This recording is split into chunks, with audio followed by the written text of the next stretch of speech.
This is Dream Power Radio, the place where your dreams turn into reality. Here is your host, Debbie Spector-Weissman. Hello, and welcome to Dream Power Radio on the amazing Women and Men of Power Network, the world's leading positive programming network powered by Raven International. I'm your host, Debbie Spector-Weissman, the Dream Coach. This is a show where we talk about dreams, both daytime and nighttime dreams, and how you can use them to make the internal shift to a life you love and rediscover the truth of who you really are. How many times have you ever done this? You're watching TV and see a person who seems to have it all: money, success, great relationships, fame, skin to die for, and you say to yourself, that person's different from me. I can never do or be what they are. If that's been your reaction, you're not alone. Truth be told, I felt that way myself in the past. But here's their little secret. They are no different from you. Yes, they may have more money or success now, but their DNA is no different from yours. And with a little insight, you can achieve your own success and live the life of your dreams as well. How? Well, my guest, international best-selling author and speaker Robert Riopel, has studied what makes people successful, and he's going to share some of his findings with us. Robert is the author of the award-winning book, Success Left a Clue, and he's trained hundreds of thousands around the world in the art of living successful lives. Welcome to Dream Power Radio, Robert. Thanks, Debbie. I'm feeling so happy to be here and blessed to be here to share this time with you and your audience. Oh, thank you. Well, Robert, so why is it that someone who maybe isn't the smartest or the most talented can wind up being very successful? Well, the short answer is comes down to passion and being willing to take action. But also, someone can have less information, less knowledge, less experience than you. But if they position themselves as an authority, all of a sudden people go, oh, they're the authority. They are the one I want to go to. And so that's all what it really comes down to is, how are you viewed by others? Are you chasing your clients, or are your clients chasing you? And which one of those scenarios would you rather be in, Debbie? I totally understand that. But let me ask you this. Do you think people choose not to be successful? Absolutely. And they don't even realize it's subconscious. And I love that you talk about dream power, because it's the quality of our dreams and whether we actually put energy behind them or not, believe them to be real for us or not, that can dictate whether we move forward, hold ourselves where we are, or actually move back. So yeah, there's people that they don't even realize that subconsciously they may say, hey, I want more. I want to have better relationships, better health, more money, all of that success. But yet they're battling that internal subconscious that's going, no. You don't want to do that. That's a little too tough. That's for someone else. And so there is always that internal struggle going on. Mm-hmm. Well, in dream work, when we all always talk about understanding our dreams, I always say that, a dream is just a nice story to tell yourself unless you take action. And you think that the lack of taking action is like the most important thing that holds people back? Without a doubt. In my book, Success Left a Clue, where I lay out 6 steps to create the life of your dreams. Step 1 is to dream big, because most people, and I love what a friend of mine and mentor, Les Brown, says. He says, the problem isn't that we set our dreams and goals too high and we miss them. The issue is we set them too low and we hit them. And that keeps us playing mediocre. But step number 3 is to take action.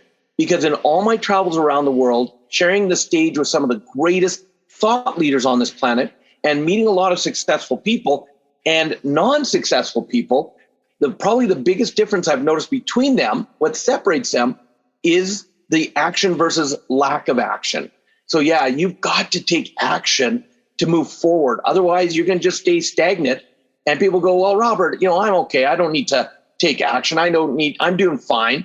Yeah, but the world's always changing. So if you're not continually taking action, you're actually going backwards, which is a big thing to understand. Indeed. I want to go back to what you said earlier about not setting our dreams or dreaming high enough.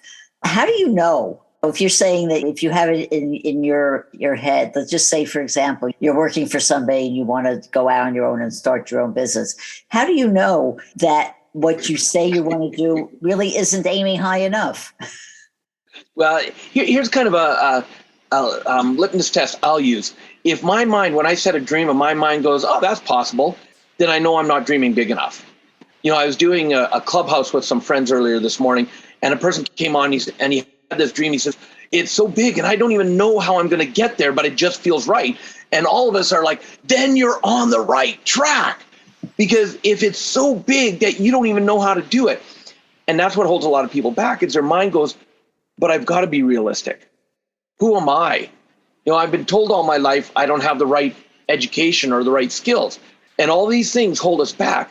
But if that dream, A, you don't know how you're going to do it, B, it scares the crap out of you, and C, it excites you, then you know you're on the right track, is the way I look at it. But if you look at it and you go, yeah, that'll be okay, I think I can do it, you're not going high enough, in my opinion. Yeah, it reminds me just that whole idea of staying inside your comfort zone and being afraid to take that step outside your comfort zone. Yes. Yeah. And that's what people have to understand about their mind, is that your mind is actually set up for one thing, and that is to keep you right where you are, to protect you, keep you inside that comfort zone. And so people think their mind is there to give them success, but it's not. It's there to keep them the same. And there's a saying that says, the devil you know is better than the devil you don't. Well, to the mind, that's probably one of the most important statements, because if there's anything that the mind is going, oh, no, that's different, all of a sudden it'll be like, no. And your mind will actually stop you in so many amazing ways. It could be in the dreams that you're having. It could be where it's yelling at, this is dangerous. But it could be a slight little whisper going, you say you want that, but do you really, is it that important? Last time you tried that, it didn't work. And look at what your family thought of you. So do you want to go through that again? And your mind knows you better than you know yourself. So again, it's getting out of here, getting out of your head, getting down to your heart and just saying, does this feel right for me? And what I love to teach people is, if you ever have a question you want to know the answer to, ask your heart. Because when you quiet your mind, you come to your heart. And we could go into the science that how your heart actually is shown to have more of the same cells that your brain does for making decisions. And that's why, following your heart's so important. But when you ask your heart, it'll only ever answer one of two ways, Debbie. It'll either answer yes or it'll answer no. And the secret that I've learned is when I ask my heart a question that I truly want to know the answer to, if it answers yes, I'm going to trust it, I'm going to follow it, and I'm not going to second guess it. If it answers no, I'm going to trust it, I'm going to follow it, and I'm not going to second guess it. But Robert, what if I make the wrong decision? Then you learn something from it, and you readjust, and you go again. But you're the one that decides whether you stop going for your dreams or not. You're the one that decides to quit or to go on, and that's the key. Mm-hmm. And, you just said something too about, I think so many people are afraid to make mistakes, so they don't even take that step because, you can fall flat on your face. But how many people do we now know of who we call successes, who've had failure after failure after failure, and then like the fifth or sixth time they did it, that's when they got the success. But they knew to get up and try again. Yeah, and look at Edison, I believe it was, who invented the light bulb. Someone said, you failed 10,000 times. He said, no, I didn't. I learned 10,000 ways not to do the light bulb. And he still came up with the invention.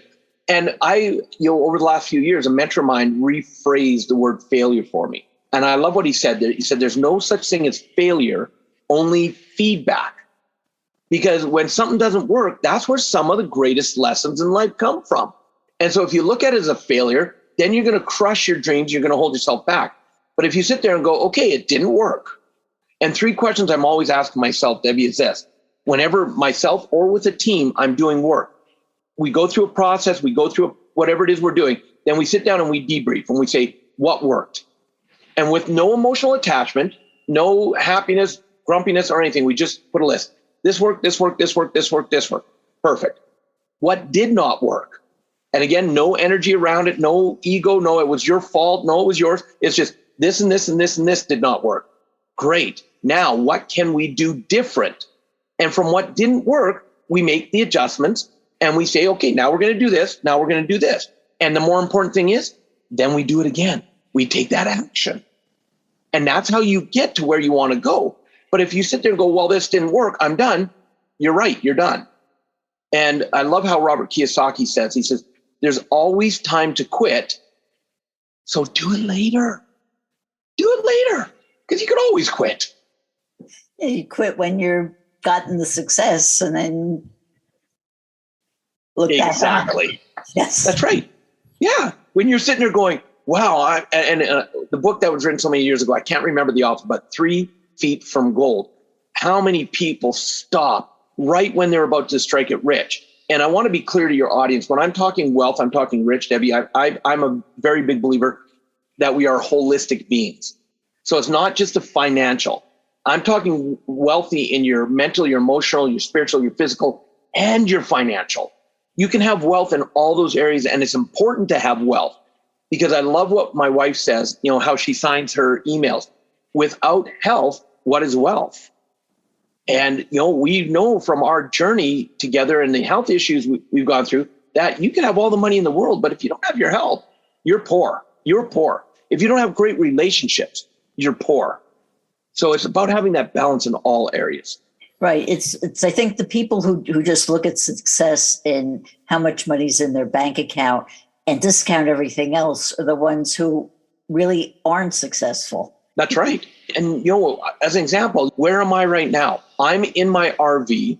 I've got my 6 cats, believe it or not, I've got 6 cats in the RV with us traveling and our pet pig, all 265 pounds of her. She's actually about 10 feet away from me in her bed because she doesn't wake up before noon. So one of the things we do to balance ourselves and create wealth in that is on our calendar before we schedule anything else. We put down what we call our balance pieces. Time together, time with our family, time for our health, time for ourselves, because people don't realize, and this is why a lot of people's dreams don't manifest for them, that I've realized, Debbie, is they forget to take time for themselves. And you cannot give what you don't have. So if you don't rejuvenate you, how can you give to other people? And, you know, in finances, they say the golden rule, pay yourself first. Well, if you're going to pay yourself money first, why wouldn't you pay yourself in time first for you and your family and what's important? And because we put that on our calendar first, I can mix in as much business as I want without feeling guilty because I've got quality time. Quality versus quantity is another big thing. I've got quality time with friends and family.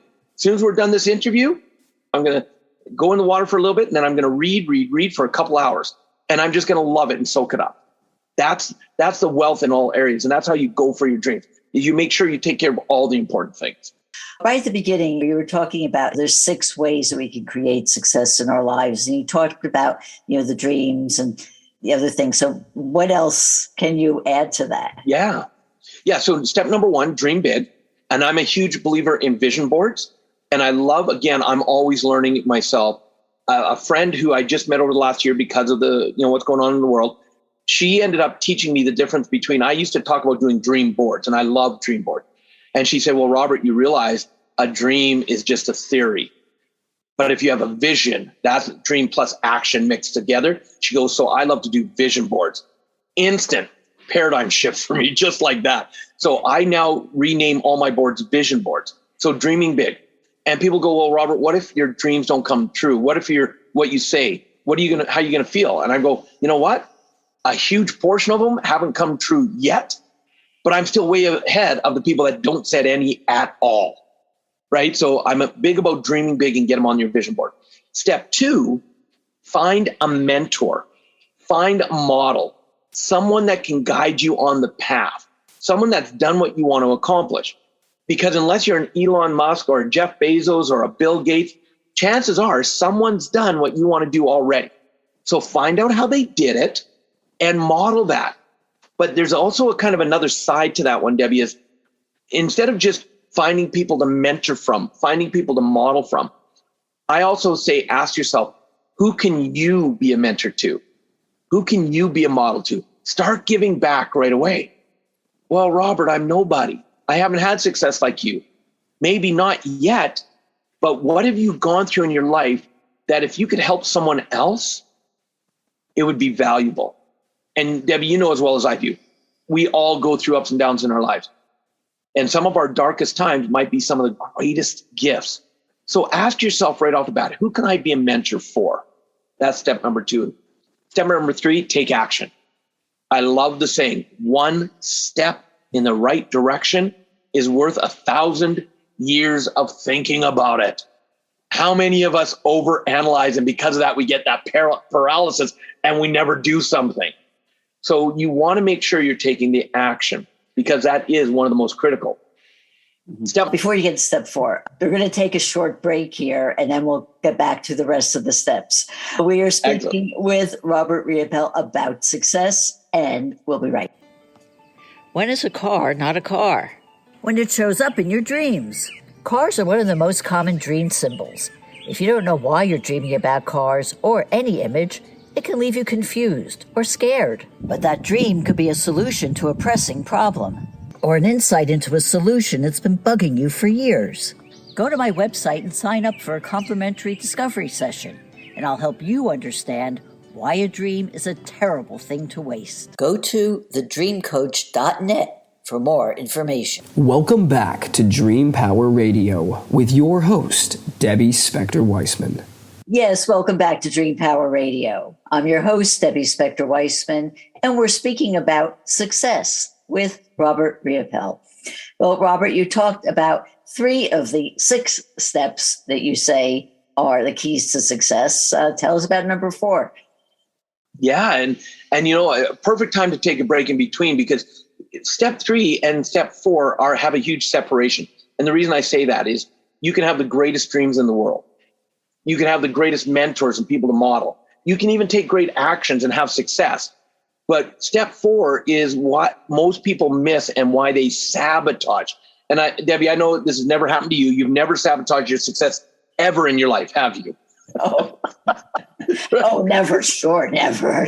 Yeah. It's like, never have I ever done that. And that's why I asked the question that way, because we've all gone through this. And I'd love for your listeners to understand, no matter what place you are in your life, when you look at other people's success, and I love that you said at the beginning of the whole recording, it's the journey they've gone through.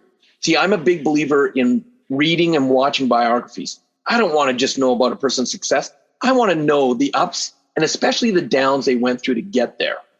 And from all that learning and watching, observing, step number 4 came in so clearly for me. And step number 4 is celebrate your successes. See, what happens is people get going and then they go, no, I've been taught to be humble. I've been taught not to brag. I've been taught that I shouldn't, put energy towards what I've done well. And I think that's some of the biggest load of crap out there. When I talk about celebrate, it's about celebrate with confidence, not arrogance. And there is a difference there. So every day, the way I start my day, Debbie, is I wake up with what I call my success journal. I write down at least 5 successes from the day before. Now, some people do it at night before they go to bed. I like to think of my successes from the day and then sleep on it, because that helps create my dreams through the night of what's going on in my energy. And when I wake up, I write down, it started off as just successes, at least 5 a day. But over the years, it's morphed into successes and or gratitudes. What and who am I grateful for in my life? And by celebrating, I'm bringing energy back to what's going great in my life. And if you talk about the law of attraction, if you talk about like attracts like, because I start my day that way, what do you think I attract more of?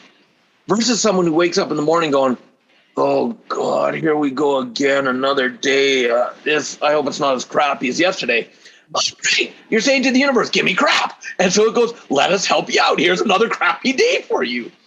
So even if I don't feel the best in the morning, I still wake up and look at what am I grateful for? What are my successes? And by celebrating those successes, I allow myself to go to another step, if that makes sense. So that's step number 4. Step number 5 is believe in yourself. How many people on this planet, probably the number one cause of people holding themselves back, is low self-esteem. I had a friend, he passed away just a few years ago. He was known at one point as the unknown billionaire. At one point, he was the 17th wealthiest man in North America.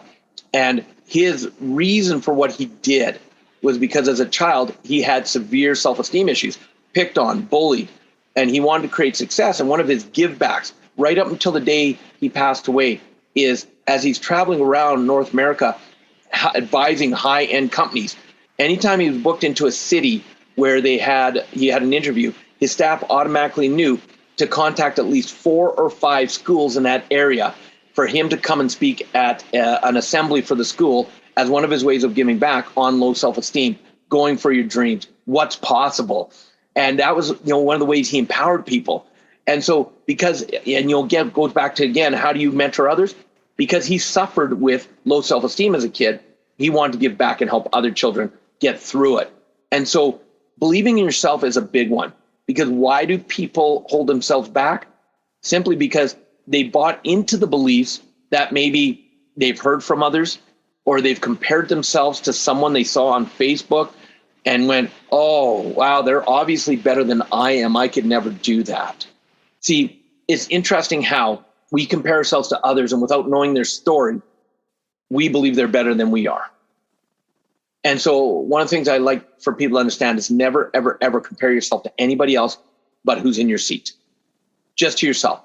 And the only comparison you make is, am I taking a step towards my next goal? And if you are, then celebrate the heck out of it. Because step 5 allows you to go into step number 6. And I'm going to preface this one, Debbie, with this. Step 6 is so easy. Do not let the simplicity fool you.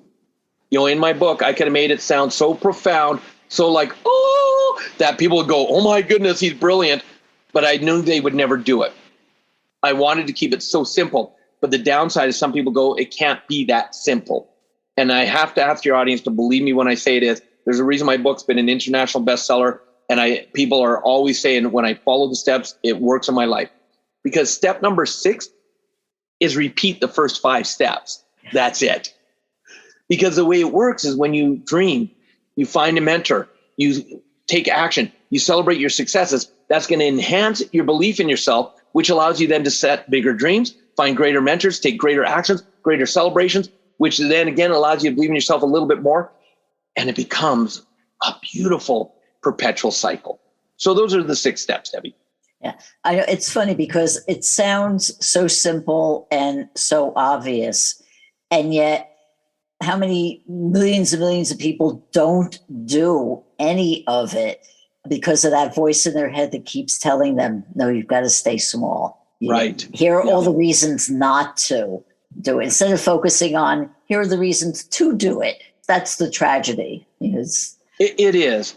And we could go down a rabbit hole and do a deep dive into why that is. And it's, because everything we do today is based on what we heard, saw, or experienced as a child.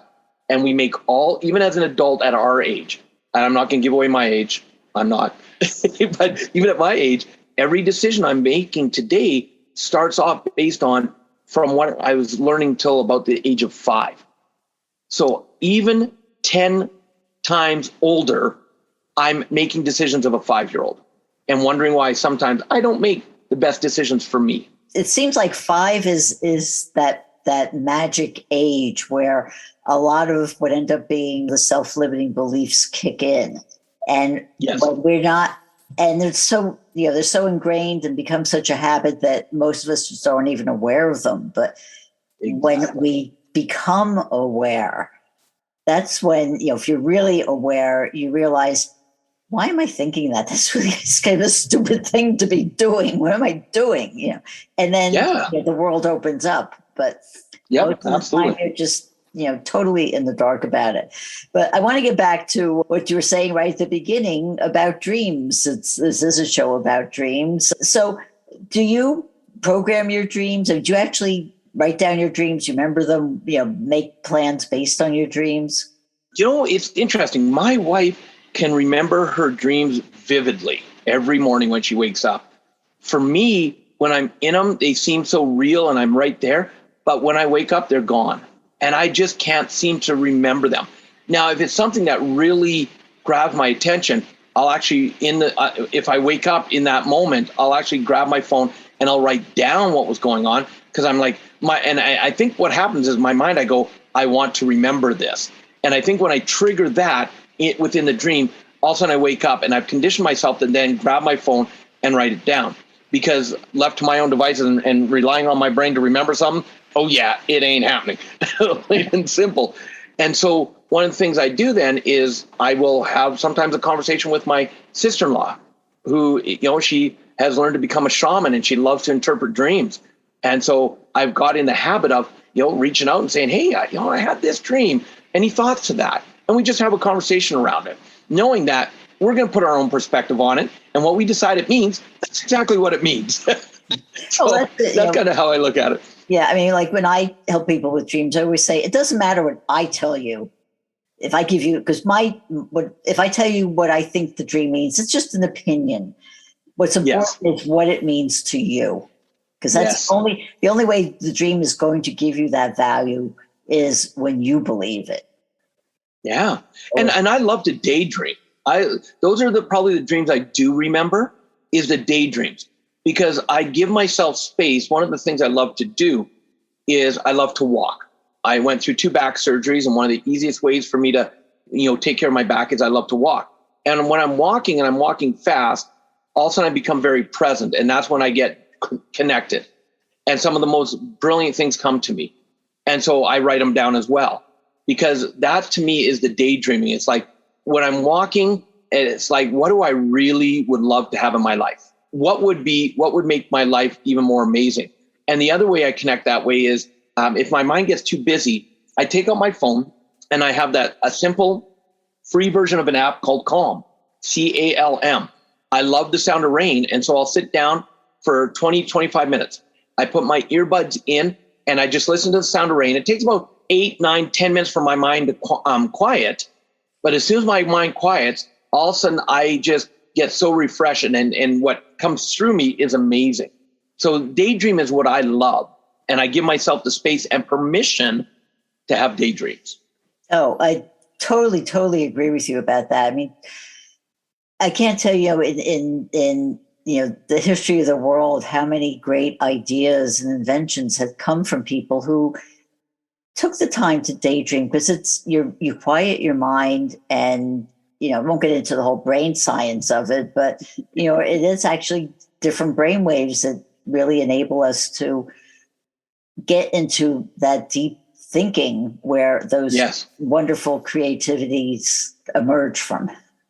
Yes, absolutely. And that is it. But yet as a child, if someone was daydreaming, that was a bad thing. You were chastised over it. Like, what are you doing? Get back to work. You're daydreaming again. And yet as an adult, if you want to be successful, it's one of the greatest things. And that's why in my book, one of the clues I write down, the reason book's called Success Left a Clue, is because I have all these clues throughout. And one of the clues is write it down. If something comes to you, don't rely on your mind to remember it. Write it down, because then that's where some of your greatest beliefs and thoughts and creations can come from. Well, a wonderful way to end this. I can't believe that it's gone so fast. I just have time for one final question, Robert, which is, how can people find out more about you and what you do? Yeah, absolutely. Because you were so gracious, Debbie, to have me on your podcast, one of the things I love to do is the greatest way to stay connected and find out more is my international best-selling book, Success Left a Clue, is your audience can actually go to robertriopel.com, just my name, robertriopel.com, and they can actually download the digital copy of the book as our gift to them for having me on your podcast. But it does come, I will let you know, it does come with a caveat. And the caveat is this: I didn't write the book for them to read it and put it on the shelf and make it shelf help. I wrote it, remember step number 3, take action. So I wrote it as a workbook, and all the way through I have action steps, where at the beginning of chapter, I'll actually say, did you do the last action? If not, stop reading right now and go back and do that action. Because if they use it as a workbook, Debbie, and they actually do the 6 steps, they will see that they're able to go towards their dreams at a whole much better, quicker pace. Oh, well, thank you, Robert. And thank you so much for being on Dream Power Radio today. My pleasure. We've been speaking with author and developmental trainer Robert Riopel. I hope you enjoyed today's program. If you have, please tell all your friends, follow me, and drop a positive review on your podcast site. And if you're on Clubhouse, join me in my club, Club Dreams, where I host rooms on all aspects of dream work. Until next time, this is Debbie Spector-Weissman saying, sweet dreams, everybody. You've been listening to Dream Power Radio with your host, Debbie Spector-Weissman. For more information on Debbie or to sign up for her newsletter, go to dreampowerradio.com. This has been Dream Power Radio on the amazing Women and Men of Power Network, the world's leading positive programming network, powered by Raven International.